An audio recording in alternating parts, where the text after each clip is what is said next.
Johnson here, Chief Johnson. So first, say and spell your first last name for those who don't know at home. My name is Larry Johnson, Larryjohnson. I'm the Chief of Staff and the Public Safety Director for the Grand Rapids Public Schools. What can you tell us right now? What we can tell you right now, today at about 12:07, we had a shooting incident that occurred just inside the city park off to the north here.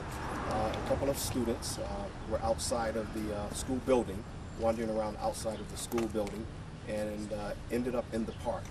Although the investigation is still going on, we know that one student sustained a gunshot wound, non-life-threatening. He's been transported to a local hospital. His parents and the parents of the young man that was with him are both in the company of their children right now, and we are allowing the police to investigate so we can determine what actually occurred. So not physically on school property? Not physically on school property. And that was a student in the school, correct? They both have been identified as students here at the school. Why weren't they in the building? Why were they outside in the middle of the day? We'll try to learn exactly why that is as well. That's an answer we would like to get an answer to. We have not had an opportunity to talk to those young men, and when we do that, we'll have them. Initially, you said to the parents about 45 minutes ago that it was adjacent by a park by a car. Did they find that gun in the car? Where did they find that weapon? Did they bring it to school? I don't think I ever said anything about a car. That's something that you may have said. That was no, sir, you said that. But let's go with that. They were adjacent to a building off the school property. Okay, where was the weapon? Did they bring it in, or did they find that weapon? The weapon has been recovered by the police department. I'm going to lead the investigative tactics and process with the police department. We'll speak on our students. Okay, and were the students released from school, or what was that protocol? Our building immediately went into lockdown when we were informed that there had been an incident near the school. Our students are still in what we call a shelter in place at this time. We're providing some assistance to those students, some resources. We have our superintendent here, many of our staff members from our central offices here, as well as some ancillary staff to provide some comfort and some care for our students. We're reaching out to parents now, communicating with our parents, and our focus right now is making sure that these scholars here in the building are okay, but also making sure that the scholars who's injured are okay. Why didn't you reach out to parents in the first place? Lots of passionate parents that are pissed off over there, saying that they didn't even know about it until we went live here. Again, this incident happened off school property. Our protocols is to notify our parents of a lockdown at the conclusion of the lockdown, and once we have this place secured and we know it's secure. So lots of parents are picking up their kids, and understandably so. What's the mood like here? Actually, it's a pretty good mood inside the building. We have a tremendous staff here, tremendous leadership team, and followed our training, followed our processes, followed our protocols. And for such a tragic event, I think we're doing very good as best we can today. And so our focus right now is the care of our scholars, the care of our staff, and the care of those ancillary staff that come in to assist us. We want to work with our parents and meet with our parents to give them additional information, but we have to make sure that we're taking care of things as they were unfolding. And so students are still inside? Are you bringing in therapists? Students are still inside right now? Yes, ma'am. And then in terms of the students who take buses, whose parents can't come and get them, what's that protocol for them? Those students will be transported home on buses as well. We will hopefully go through a normal, staggered, and orchestrated dismissal. School parents, you're saying that they're being dismissed one by one here. A lot of parents I talked to, they're done. They're not coming back this year for the rest of the year. Are they going to get dinged for that from a truancy perspective, and also from a therapy perspective? Are you bringing in specialists? We have E3 therapists that work for our district. A lot of resources that here in the district, and if we see the need to reach out to additional resources, we will do that. Again, our interest and care is about our kids, and that's going to be our focus moving forward, and we will respect whatever decision a parent makes as it relates to bringing their kid to school moving forward. Can you talk about the safety aspect for kids at the end of the year? We just had a child shot over the weekend, now another child shot just days later. What message do you have for parents who are just trying to finish this year out? I think I don't want to relate the child that was shot over the weekend, although tragic. I don't know the details of that. And again, it did not happen on our school property, nor was it one of our students. And unfortunately, our hearts and prayers go out to that family. Our focus right now is going to be on the scholars inside of this particular school here.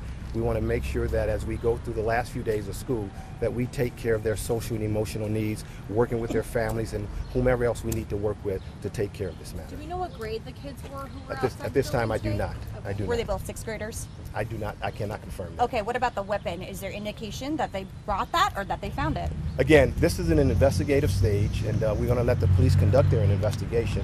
What we're going to handle is the issues on the school side and make sure that we can bring some comfort to the schools. Will school be open tomorrow? Absolutely. What about graduation tonight? You've got graduation happening with GRPS. Are we upping security now? Are parents going to be pulling? I don't think there's a need to up graduation security, as we've always run tight security programs at all of our events. And so we hope to have an uneventful graduation. We hope that all of our parents, our scholars, our communities come out and celebrate our scholars who have made a great achievement, and that is graduating from high school. And our focus will shift. We will shift some of our individuals to take care of the graduation, while others will stay back to make sure that we can take care of the scholars here. Where on the grounds exactly did this happen? You say at a park, but was it this park? I don't know that there's a building over there that belongs to the that's a park building, and so it's over near that building. Again, I can let the police speak more on location and details and investigative techniques and tactics, so we won't speak on that. What time is recess and lunch typically for kids? This is a middle school. They don't have recess here. Well, they do outdoor activities for those who have electives. Were there any outdoor electives There was happening? no outdoor elective activities at this site today. And students with lunch, are they allowed to eat off property? No, they're not. So how did the students get out of the building in its own right? Again, I think we answered that by saying we're still in an investigative stage from the school standpoint, and when we get that information, we'll process that as well. But we see campus security here already. All the parents I spoke with says there's plenty of security, but they don't do anything. If my baby walked out the door, I would be livid, to say the least, let alone what just happened today. So what is that security doing in the school right now if they're not protecting their kids from, at the very least, walking outside and getting hit by a car? What do the security I was officers trying do to see here? if there was a question in that. No, that's the question. What does security do? Our security work with our students, work with our families to provide a safe environment for our scholars as they come and go to school and participate in activities on the property. Did you have security working today before the shooting? Absolutely. And will security be amped up for the remainder of the school year? We will have the necessary security practices and protocols in place at all of our schools as we move into our end of the school year security plans, and we will make sure that we have adequate coverage, working with our law enforcement partners as well. Can you just, for those who don't know what that is, can you tell us what that is? We have a pretty detailed end of the school year process that we work with law enforcement, work with ourselves, our staff members by putting additional staff, all hands on deck approach out on the streets to make sure that our young people have safe passage in and out of the neighborhoods as they come into and from school. So you're saying that's going to be the same, or it's going to be amplified after this? I don't want to use the word amplify. I think we're going to do what it takes to get our kids home safe and get them to and from school safe. Okay, I think we're good. Chief? See, there's still police officers on scene here, and when I arrived probably 20 minutes ago, the gun was still on scene being recovered. So we have a great relationship with the ATF. We're going to find everything we need to know about that gun. We're going to test fire it. We're going to use ballistics to see the history of the gun. We have a new agreement with the U.S. Attorney's Office that we'll be announcing on the 23rd coming up. We're going to have a press conference talking about the enhanced prosecution for these illegal guns, which too oftentimes are getting in the hands of kids like this kid here, middle school student. You know, I have a 12-year-old son. This could have been, this one really hit home. I am thankful to say that as of now, we're being told that the injuries are not life-threatening, but they very well could have been. It's a dangerous weapon. I want to echo what Mr. Johnson said about GRPS's goal of being the care and safety of their kids first. What I saw when we arrived was two children that were, whether they were playing with a gun, whether this was an intentional act, they sought shelter and they sought help from this GRPS school here. They ran to the front door. We've already started reviewing videotapes, and we saw that immediately GRPS staff were out here providing first aid. We had officers on scene within moments of getting this child to the hospital.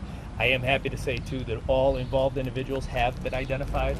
The gun, as you mentioned, was recovered. It was recovered from the building right behind us over here. We're going to follow through the investigation. It's still very early on, but we're talking middle school kids. So we're not looking at either of these kids as being, you know, true offenders in this, even if they were in possession of this gun. These are kids we're talking about. So we want to know where that gun came from. And if there is an adult that should be held responsible, as we've shown in the past, we're certainly going to hold that adult responsible. So, did the victim come up to the school asking for help too after they were shot? That's right. My understanding is, and it's very early on, is that there were two young boys who were students of the school together. One of them was shot, and both of them sought refuge at the school. One of them was seeking help for his friend. The friend managed to make it to the front door here and receive that first aid from the GRPS officials, who immediately called 911, had the fire department, ambulance, and police here within moments. And this is something obviously could have been extremely tragic. We just lost a child Saturday night, Lakaija, to gun violence downtown Grand Rapids. This would have been absolutely heartbreaking. It is still extremely frightening, but from an investigative standpoint, from the standpoint of recovery, potential recovery from this child, I think we're in a much better place than we could be. Where was he shot? In the face. So yeah, that's what I heard too. Through the neck, basically, is what I've heard. I didn't get that detail, so fortunately he had been transported to the hospital before I arrived. I didn't get a chance to see the child, but I know that he was conscious and alert and able to communicate with the police officers. So when I heard initially on the radio that the child had been shot in the face, oftentimes that's a deadly incident that we're talking about. So the fact that as I was driving here, we got the information that he was conscious, he was alert, made us all very hopeful. And hearing the news from the hospital that he's expected to make a recovery, that's just exceptional news. We're very thankful for that. Can you walk us through what you guys know in the preliminary stages of this investigation? It sounds like the shooting happened over there. Sure. Then did both of the children run up to the school, or was Sounds it like a that's friend? exactly what happened. So what happened before the incident, obviously that's going to be a matter for the detectives. And like I said, everybody is identified. We're talking to family members. We're talking to the adults involved in these children's lives to find out what the story is of what happened before the shooting. But so far, I'm fairly confident in saying that the shooting happened at the building behind us. The gun was left at the building behind us. The two children ran to seek shelter and first aid at the school, which was provided, and directed the officers to where the incident happens. The officers were able to go over, see that there was in fact a crime scene. There was blood on the ground. There was a shell casing from the firearm, and then they were able to see the gun right there. So, as far as potential crime scenes go, very enclosed, very small area, fairly easy for our forensics team to process, which I believe they've already completed. But very, very scary incident, and still this is extremely traumatic for this child. I'm sure he'll be in the hospital for some time. There's no way to get shot with a bullet in the face and have it be anything other than a life-changing traumatic experience. However, this child, I think, hopefully from what I'm hearing, is going to make a recovery, and hopefully makes a full recovery and has a very interesting but terrifying story to tell for the rest of his hopefully very long and successful life. Can you talk about safety in terms of parents? I mean, the school year is about to end. We're hitting traditionally, statistically, the time where crime does rise. We haven't seen that yet, but what do you have to say to parents right now?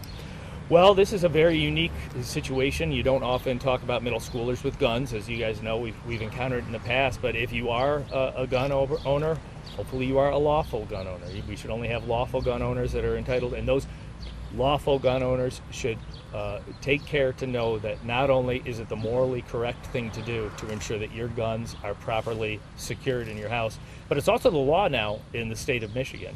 The point that if a child obtains access to a gun, that child, unless they are under adult supervision, the adult responsible for that gun is criminally liable. If a child gets injured from that gun, that criminal liability rises that much more. So if you're a gun owner, please be a very safe and responsible gun owner.